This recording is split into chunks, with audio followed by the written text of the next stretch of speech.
panakipagatayo iti manipod iti sa spiritual service ika na iti programa ni iti aldaw. Very meaningful para kanang dayto iti 30th anniversary kadtoy ngayon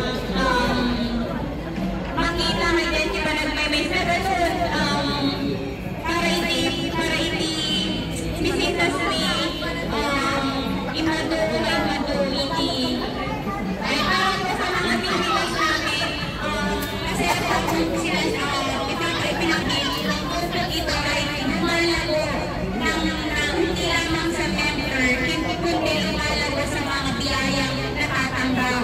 So ito pa na dito kami nagsa-celebrate ng isa ng 30th anniversary. Maraming salamat po.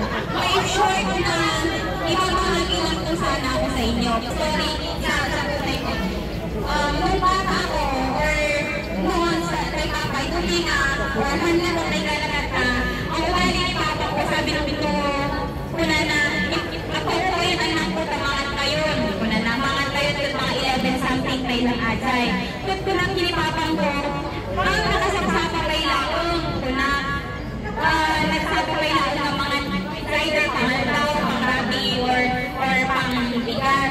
Kapag gutom na siya papoon nakaya nangamit na sama-sama kami magmangan ang nagsapa kay laong kuna kung itisumpan at kanay na sumpat ni Papang ko apay anak ko ito oras iti mangan kuna na as the 2 Corinthians 5:7 says as for we walk by faith not by sight.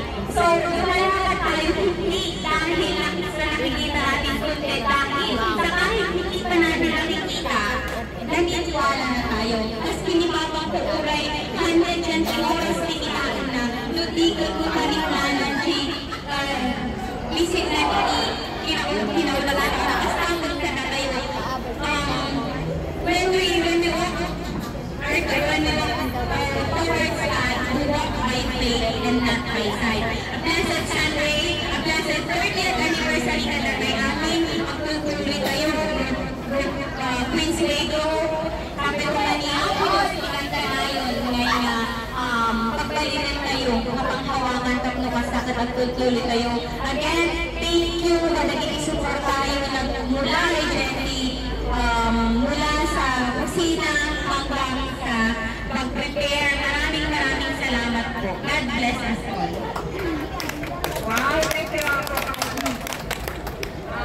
Pwede ko para mag-alay ng opening song. Ala?